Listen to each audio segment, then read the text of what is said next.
মৰমৰ ছাত্ৰ-ছাত্ৰীসকল আজিৰ এই ভিডিঅ'টিত ক্লাছ 9ৰ প্ৰথম গোট পৰীক্ষাৰ এখন কুৱেশ্যন পেপাৰ তোমালোকৰ বাবে লৈ আহিছো। অকল কুৱেশ্যন পেপাৰখনেই নহয়, এই কুৱেশ্যন পেপাৰখনৰ আনসাৰখিনিও তোমালোকক কৰি দিয়াৰ লগতে ধুনীয়াকৈ বুজাই দিবলৈ মই চেষ্টা কৰিম। গতিকে তোমালোকে ভিডিঅ'টো মনোযোগেৰে শেষলৈকে চাই থাকিবা, ঠিক আছে? আৰু মই আৰম্ভণিতে কৈ দিব বিচাৰিছো যে ইয়াত যিকেইটা কুৱেশ্যন আণ্ডাৰ টিক মাৰ্ক দি থোৱা আছে এইকেইটা কাৰেক্ট নহ'ব পাৰে, ঠিক আছে?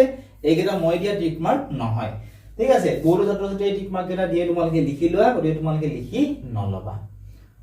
আৰু লগতে তোমালোকক জনাব বিচাৰিছো যে আমাৰ এপত অনলাইন ক্লাছ হৈ আছে। যিসকল ছাত্ৰ-ছাত্ৰীয়ে আমাৰ এপত অনলাইন ক্লাছ কৰিব বিচৰা, এতিয়াই ডেসক্ৰিপচনত দিয়া লিংকত ক্লিক কৰি আমাৰ এপটো ডাউনলোড কৰি লোৱা আৰু প্ৰিভিয়াছ ইয়াৰ যিমানবোৰ কুৱেশ্যন পেপাৰ আছে তাত তোমালোকে ফ্ৰীত পাবা, ঠিক আছে? যদি তোমালোকে অনলাইন ক্লাছ কৰিব নিবিচৰাও, তোমালোকে কুৱেশ্যন পেপাৰসমূহ বহুতে বিচাৰি থাকা, কুৱেশ্যন পেপাৰসমূহ আমাৰ এপত পাই যাবা।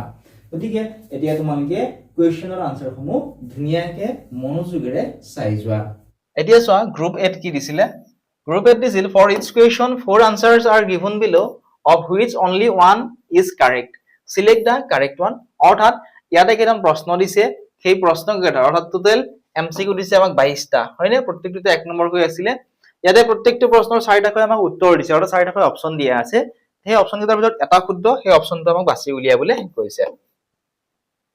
ফাৰ্স্ট কুৱেশ্যনটো কি আছিল চোৱা, কুৱেশ্যনটো আছিল which one of the following substances will not show sublimation. অৰ্থাৎ তলৰ কোনবিধ পদাৰ্থই ঊৰ্ধ্বপতন নেদেখুৱাই সুধিছে। ইয়াৰে কোনবিধ পদাৰ্থই ঊৰ্ধ্বপতন নেদেখুৱাই সেয়া আমাক সুধিছে। অপচন বিলাক তোমালোকে চোৱাচোন। অপচন নম্বৰ 8 কি দিছিলে? অপচন নম্বৰ 8 দি থোৱা আছিলে ড্ৰাই আইচ, অৰ্থাৎ শুকান বৰফ। অপচন বি কৰ্পূৰ। অপচন নম্বৰ সি আছিলে এমোনিয়াম ক্লৰাইড আৰু অপচন নম্বৰ ডি আছিলে সোডিয়াম ক্লৰাইড। আমাক প্ৰশ্নত কি সুধিছিল? আমাক সুধিছে যে ইয়াৰে কোনবিধ পদাৰ্থই ঊৰ্ধ্বপতন নেদেখুৱাই সুধিছে, হয়নে? এতিয়া ঊৰ্ধ্বপতন কাক বোলে সেয়া আমি জানিব লাগিব, তেতিয়াহে আমি গম পাম যে তলৰ কোনবিধ পদাৰ্থই ঊৰ্ধ্বপতন নেদেখুৱাই। এতিয়া চোৱা, যি প্ৰক্ৰিয়াত কোনো কঠিন পদাৰ্থক তাপ দিলে জুলীয়া অৱস্থালৈ ৰূপান্তৰিত নোহোৱাকৈ পোনপটীয়াকৈ গেছীয় অৱস্থালৈ পৰিৱৰ্তন হয় তাক ঊৰ্ধ্বপতন বুলি কোৱা হয়। এতিয়া ইয়াত যে দি থোৱা আছে শুকান বৰফ, তাৰ পিছত দিছিলে যে কৰ্পূৰ, এমোনিয়াম ক্লৰাইড, এইবোৰৰ কি হয়? ঊৰ্ধ্বপতন ঘটে। কিন্তু সোডিয়াম ক্লৰাইড তাপ দিলে কি হয়? গলি তৰল হয়, গতিকে এই ঊৰ্ধ্বপতন নেদেখুৱায়। গতিকে এই কুৱেশ্যনটিৰ option number D correct answer হ'ব। সেয়ে আমাক সুধিছিল তলৰ কোনবিধ পদাৰ্থই ঊৰ্ধ্বপতন নেদেখুৱায়। শুকান বৰফ, কৰ্পূৰ আৰু এমোনিয়াম ক্লৰাইডে ঊৰ্ধ্বপতন দেখুৱায়, কিন্তু সোডিয়াম ক্লৰাইডে ঊৰ্ধ্বপতন নেদেখুৱায়। সেইকাৰণে অপচন নম্বৰ ডি টো কাৰেক্ট আনসাৰ হ'ব। প্ৰশ্ন নম্বৰ 2 টো চোৱা এতিয়া। প্ৰশ্নটো কি দিছে চোৱা, প্ৰশ্নটো আছিল যে which of the following is equivalent to 293K. অৰ্থাৎ 293K মানে কেলভিন উষ্ণতাৰ সমান মান কোনটো হয় সুধিছে। অপচন এ আছিলে 273K, option number B 20K, option C 20 degree Celsius, option number D আছিলে 293 ডিগ্ৰী সেলসিয়াস। আমাক সুধিছিল 293K উষ্ণতাৰ সমান মান সুধিছে, হয়নে? এতিয়া যেহেতু আমাক কেলভিনত আছে 293 কেলভিন, হয়নে? গতিকে আমি কেনেকৈ উলিয়াব চেষ্টা কৰিব লাগিব চোৱা। ইয়াৰে আনসাৰটো উলিয়াবৰ কাৰণে চোৱাচোন, কেলভিন অৰ্থাৎ কে মাইনাস কি কৰিব লাগিব? 273 কৰিব লাগিব। এতিয়া চোৱা কে অৰ্থাৎ কেলভিন কিমান দিছে, তেতিয়া আমি সেলসিয়াসটো উলিয়াব পাৰিম, হয়নে? কেলভিনৰ পৰা কি কৰিব লাগিব? 273 আমি মাইনাস কৰিব লাগিব। কেলভিনত কে কিমান দিয়া আছে? কে দিয়া আছে আমাক 293। তোমালোকে চোৱাচোন অপচন নম্বৰ প্ৰশ্নত চোৱাচোন 293 কেলভিন দিয়া আছে। গতিকে ইয়াৰ পৰা আমি কি মাইনাস কৰিব লাগিব? 273 মাইনাস কৰিব লাগিব।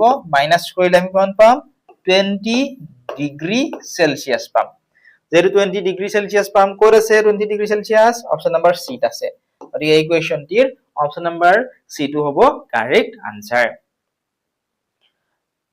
এতিয়া চাবা নেক্সট প্ৰশ্নটো, অৰ্থাৎ প্ৰশ্ন নম্বৰ 3 টো চোৱা।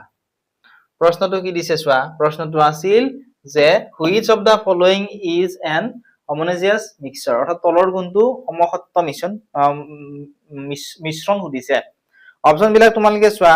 অপচন এ আছিলে সইল মাটি, অপচন বি এয়াৰ বায়ু, অপচন সি উড অৰ্থাৎ কাঠ, অপচন নম্বৰ ডি আছিলে আনফিল্টাৰ্ড টি অৰ্থাৎ চেকি নোলোৱা চাহ। আমাক সুধিছে ইয়াৰে কোনটো সমসত্ব মিশ্ৰণ, হয়নে?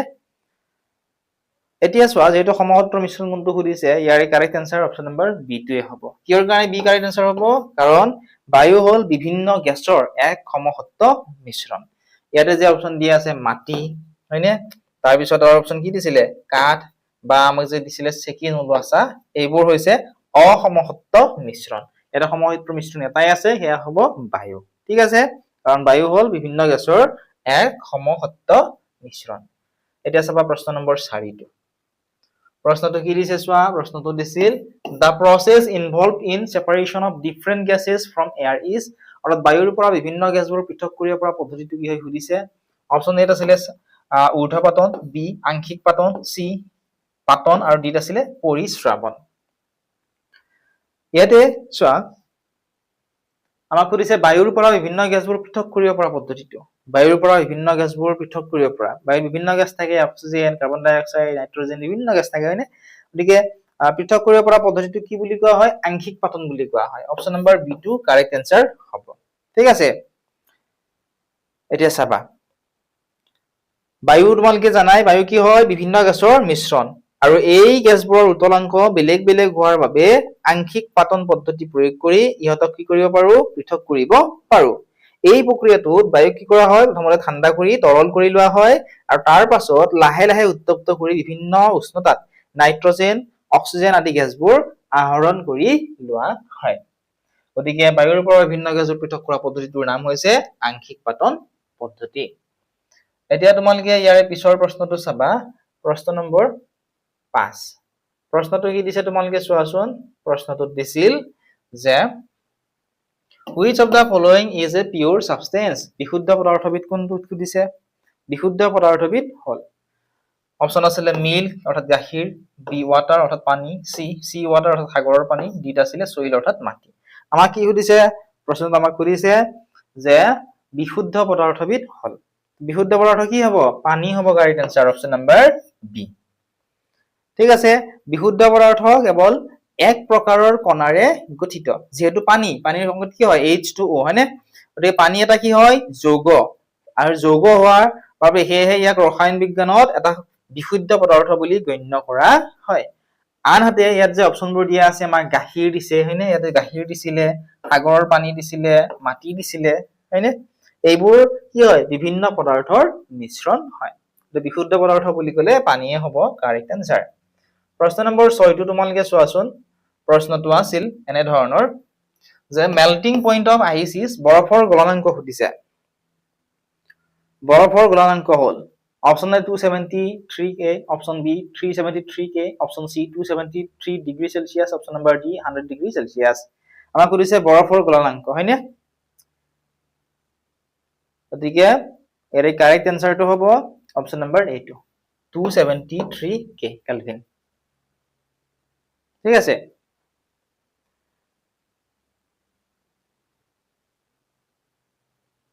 এতিয়া তোমালোকে ভাবিব পাৰা যে 273 K কেনেকিনো হল ঠিক আছে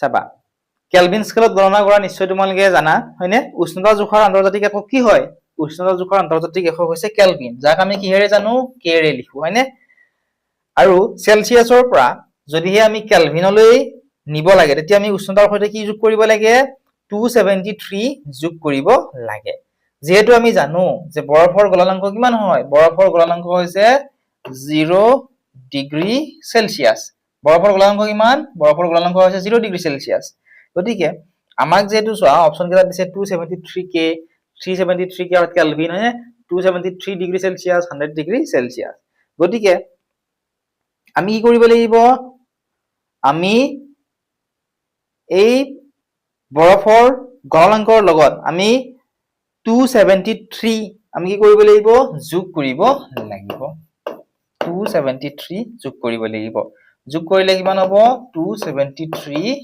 K হ'ব অৰ্থাৎ কেলভিন হ'ব কোনটো অপচনত আছে অপচন নম্বৰ 8 আছে গতিকে অপচন নম্বৰ এ টো হ'ব এই কোৱেশ্চনটিৰ কাৰেক্ট আনসাৰ ইয়াৰে মই গুটেইবিলাক এপত দি দিছো তোমালোকে চাই লবলৈ নাপাহৰিবা এপত কেনেকে হল কিয় হল গুটেইখিনি তোমালোক তাত তলত লিখি দিছো তোমালোকে চাই লবা ঠিক আছে এতিয়া ডেসক্ৰিপচনত দিয়া লিংকত ক্লিক কৰা আৰু এপটো ডাউনলোড কৰি লোৱা 7 নম্বৰ কি দিছে চোৱা দা solution obtained by dissolving solid iodine in alcohol is called? অৰ্থাৎ গোটা আয়োডিনে তৰল এলকহলত দ্ৰবীভূত কৰি পোৱা দ্ৰৱণটো হল। অপচন এ আছিলে প্ৰলম্বন, অপচন বি কলয়দীয় দ্ৰৱ, option C tincture iodine, option number D আছিলে নান অফ দিস, অৰ্থাৎ এটাও নহয়। আমাক কি সুধিছে চোৱা, গোটা আয়োডিনে তৰল এলকহলত দ্ৰৱীভূত কৰি পোৱা দ্ৰৱণটো কি সুধিছে। কাৰেক্ট আনসাৰ কোনটো হ'ব? কাৰেক্ট আনসাৰটি হ'ব অপচন নম্বৰ সি থকাটো টিংচাৰ আয়োডিন। এইটো অপচন কাৰেক্ট হ'ব। ঠিক আছে। যেতিয়া 2ৰ পৰা প্ৰায় 7% আয়োডিনক এলকহল আৰু পানীৰ মিশ্ৰণত দ্ৰৱীভূত কৰা হয় তেতিয়া তাক কি বুলি কোৱা হয়? টিংচাৰ আয়োডিন বুলি কোৱা হয়। গতিকে গোটা আয়োডিনে তৰল এলকহলত দ্ৰৱীভূত কৰা দ্ৰৱণটো কি হ'ব? টিংচাৰ আয়োডিন হ'ব। অপচন নম্বৰ সি কাৰেক্ট আনসাৰ হ'ব। প্ৰশ্ন নম্বৰ 8টো এতিয়া চোৱা। প্ৰশ্নটো কি আছিলে? প্ৰশ্নটো আছিল যে a solution containing maximum amount of solute dissolved in it at fixed temperature and volume is called. এক নিৰ্দিষ্ট উষ্ণতা আৰু আয়তনৰ সৰ্বোচ্চ পৰিমাণৰ দ্ৰব্য দ্ৰৱীভূত হৈ থকা দ্ৰৱক কি বুলি কোৱা হয় সুধিছে। অপচন এ আছিলে গাঢ় দ্ৰব্য, অপচন বি সংপৃক্ত দ্ৰব্য, অপচন সি লঘু দ্ৰব্য আৰু অপচন নম্বৰ ডি কি দিছে চোৱা। অপচন নম্বৰ ডি দি থোৱা আছে, তোমালোকে চোৱা। অপচন নম্বৰ ডি দিছিলে অসংপৃক্ত দ্ৰব্য। প্ৰশ্নটোত আমাক কি সুধিছিল? আমাক সুধিছিল যে এক নিৰ্দিষ্ট উষ্ণতা আৰু আয়তনৰ সৰ্বোচ্চ পৰিমাণৰ দ্ৰব্য দ্ৰৱীভূত হৈ থকা দ্ৰৱক কি বুলি কোৱা হয়। গতিকে প্ৰশ্ন নম্বৰ 8ৰ কাৰেক্ট যিটো আনসাৰ সেয়া কি হ'ব? সংপৃক্ত দ্ৰব্য। এইটো মনত ৰাখিবা। ঠিক আছে। যেতিয়া এক নিৰ্দিষ্ট উষ্ণতা দ্ৰব্য এটাত আৰু অধিক দ্ৰব্য দ্ৰৱীভূত কৰিব নোৱাৰি তাক কি বুলি কোৱা হয়? সংপৃক্ত দ্ৰব্য বুলি কোৱা হয়। গতিকে অপচন নম্বৰ বি হ'ব কুৱেশ্যন নম্বৰ 8ৰ কাৰেক্ট আনসাৰ। কুৱেশ্যন নম্বৰ 9টো চোৱা এতিয়া। কুৱেশ্যনটো কি দিছিলে? কুৱেশ্যনটো আছিল যে SI unit of temperature is, উষ্ণতাৰ SI একক কি হয় সুধিছে। উষ্ণতাৰ SI একক কি হয়? অপচন আছিলে জুল, চেলচিয়াছ, কেলভিন আৰু নান অফ দিস, অৰ্থাৎ এটাও নহয়। তো উষ্ণতাৰ SI একক কি হয়? উষ্ণতাৰ SI একক হৈছে কেলভিন। অপচন নম্বৰ সি টো হ'ব এই কুৱেশ্যনটিৰ কাৰেক্ট আনসাৰ। যিবিলাক বৈজ্ঞানিক জোখমাহ আছে সেই জোখমাহৰ বাবে উষ্ণতাৰ আন্তঃৰাষ্ট্ৰীয় মানক একক হিচাপে অৰ্থাৎ কেলভিন ব্যৱহাৰ কৰা হয়। এতিয়া চাবা নেক্সট প্ৰশ্নটো, অৰ্থাৎ প্ৰশ্ন নম্বৰ 10। প্ৰশ্নটোত কি দিছে চোৱা। প্ৰশ্নটোত দিছিল যে গেছীয় পদাৰ্থ জলীয় অৱস্থা প্ৰাপ্ত কৰিব পৰা যায়। Gaseous substance can be liquefied by, অপচনবোৰ তোমালোকে চোৱা। অপচন নম্বৰ 8 কি দিছিলে? অপচন নম্বৰ 8 দিছিলে বাই ইনক্ৰিজিং প্ৰেছাৰ, চাপ বৃদ্ধি কৰি। Option number B by decreasing temperature, উষ্ণতা হ্ৰাস কৰি। Option C both A and B, ওপৰৰ দুটা। Option number D none of this, এটাও নহয়। আমাক সুধিছিল যে গেছীয় পদাৰ্থ জলীয় অৱস্থা প্ৰাপ্ত কৰিব পৰা যায়। গেছীয় পদাৰ্থ জলীয় অৱস্থা প্ৰাপ্ত কেনেকৈ কৰিব পৰা যায়? ঠিকে চোৱা, চাপ বৃদ্ধি কৰি কৰিব পৰা যায়, উষ্ণতা হ্ৰাস কৰি কৰিব পৰা যায়। যেহেতু চোৱা এ আৰু বি দুটাই কাৰেক্ট, গতিকে অপচন নম্বৰ সি কাৰেক্ট আমি দিব লাগিব। ঠিক আছে, ওপৰত দুটা। অৰ্থাৎ গেছীয় পদাৰ্থৰ ওপৰত যদি অতিৰিক্ত চাপ প্ৰয়োগ কৰা হয় আৰু ইয়াৰ উষ্ণতা যদি হ্ৰাস কৰা হয় তেতিয়া অণুবোৰ কি হয়? ওচৰ চাপি আহে আৰু ই তৰল বা জলীয় অৱস্থালৈ ৰূপান্তৰিত হৈ যায়। গতিকে অপচন নম্বৰ সি হ'ব এই কুৱেশ্যনটিৰ কাৰেক্ট আনসাৰ। কুৱেশ্যন নম্বৰ 11 চোৱা। কুৱেশ্যনটো আছিল যে functional unit of DNA is known as, DNA ৰ কাৰ্যকৰী এককটো কি হয় সুধিছে। অপচন আছিলে জিন, ক্ৰমজম, ক্ৰমোটিন আৰু কোষ। DNA ৰ কাৰ্যকৰী কি সুধিছে? এককটো সুধিছে। DNA ৰ কাৰ্যকৰী এককটো কি? জানাই আনসাৰটো, ইম্পৰ্টেন্ট কুৱেশ্যন হয় এইটো, জিন। ঠিক আছে, এইটো পৰীক্ষাত আহাৰ বহুত বেছি চান্স আছে। মই যিকেইটা তোমালোক ইম্পৰ্টেন্ট কৈ যাম তোমালোকে এইকেইটা ধুনীয়াকে লিখি ল'বা। গতিকে DNA ৰ কাৰ্যকৰী এককটো কি হয়? DNA ৰ কাৰ্যকৰী এককটো হৈছে জিন। আৰু তোমালোকে জানাই যে জিনবোৰ কি হয়? জিনবোৰ হৈছে বংশগতিৰ মূল একক, যিয়ে কি কৰে? DNA ৰ কাৰ্যকৰী নিৰ্দেশনাবিলাক বহন কৰে। গতিকে অপচন নম্বৰ এ হ'ব কাৰেক্ট আনসাৰ। প্ৰশ্ন নম্বৰ 12 চোৱা এতিয়া। প্ৰশ্নটো আছিল যে suicidal bag of a cell is called, কোষৰ আত্মঘাতী মোনা হল। ইয়াত মন বুলি আছে কুৱেশ্যনটো। ঠিক আছে, কোষৰ কি সুধিছে? আত্মঘাতী মোনা হল। অপচন চোৱা। এত আছিলে ৰাইজোজম, বিত আছিলে লাইসোজম, চিত আছিলে গলজি সংঘ আৰু অপচন নম্বৰ ডিত আছিলে মাইট্ৰকন্ড্ৰিয়া। যিটো কুৱেশ্যনত আমাক সুধিছে যে কোষৰ আত্মঘাতী মোনা হল, ইয়াত অলপ কুৱেশ্যনটো ভুল আছে, ইয়াত মোনা হ'ব লাগিছিলে। কাৰেক্ট যিটো আনসাৰ সেয়া হ'ব অপচন নম্বৰ বিত থকাটো লাইসোজম। ঠিক আছে যেতিয়া কোষটোৰ কোনো অনিষ্ট হয় বা বহুত পুৰণা হৈ যায় তেতিয়া লাইসোজমৰ ভিতৰত থকা পাঁচক উৎকেচকবোৰে নিজৰ কোষটো কি কৰে ধ্বংস কৰি পেলায় আৰু উৎকেচকবোৰে যেটো নিজৰ কোষটো ধ্বংস কৰি পেলায় সেয়া কি বুলি কোৱা হয় আত্মঘাতী মোনা বুলি কোৱা হয় Question number 13 to তোমালোকে চোৱাচোন question টো আছিল যে chlorophyll bearing plastids are called পত্ৰহৰিত বহন কৰা প্লাষ্টিক বিধ হল অপচন বিলাক আছিলে বৰ্ণকণা অবৰ্ণকণা হৰিতকণা আৰু ষ্ট্ৰমা আমাক কি সুধিছে প্ৰশ্নটোত আমাক সুধিছিল পত্ৰহৰিত বহন কৰা প্লাষ্টিক বিধ হল কাৰেক্ট আনসাৰ অপচন সি টো হ'ব হৰিতকণা হ'ব ঠিক আছে প্লাষ্টিডত সেউজীয়া ৰঞ্জক পদাৰ্থ ক্লৰফিল বা কি থাকে পত্ৰহৰিত থাকে আৰু এই পত্ৰহৰিতে কি কৰে উদ্ভিদে খাদ্য প্ৰস্তুত কৰে খাদ্য প্ৰস্তুত কৰাৰ প্ৰক্ৰিয়াটো কি কয় সালোক সংশ্লেষণ প্ৰক্ৰিয়া বুলি কয় এই সালোক সংশ্লেষণ প্ৰক্ৰিয়াত সহায় কৰে অৰ্থাৎ উদ্ভিদে খাদ্য প্ৰস্তুত কৰা প্ৰক্ৰিয়াটোত সহায় কৰে Question number 14 টো তোমালোকে চোৱাচোন question টো আছিল the synthesis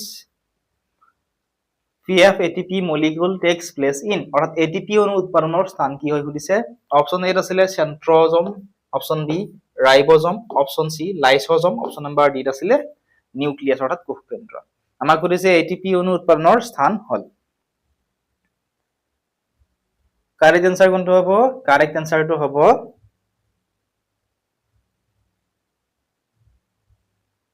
ইয়াত যেটো চোৱা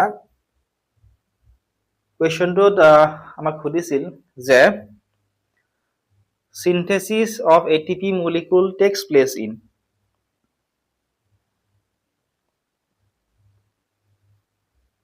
এই আনসারটো যদি জানা তোমালোকে কমেন্ট কৰাচোন ATP অণু উৎপাদনৰ স্থান কি হয় ইম্পৰ্টেন্ট কোৱেশ্চন হয় এইটো পৰীক্ষাত অহাৰ চান্স আছে এনেকুৱা ধৰণৰ কোৱেশ্চন বিলাক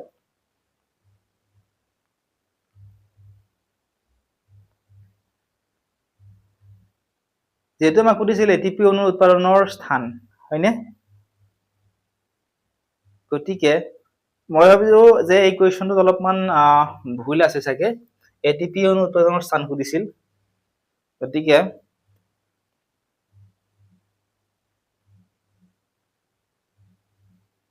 ইয়াৰে কাৰেক্ট आंसर মাইট্ৰকন্ড্ৰিয়া বা হৰিতকণাই হ'ব লাগে ঠিক আছে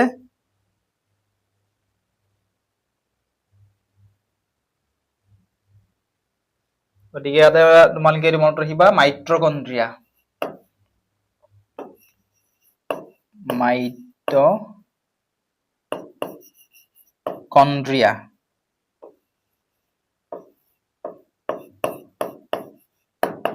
ঠিক আছে মাইট্ৰকন্ড্ৰিয়া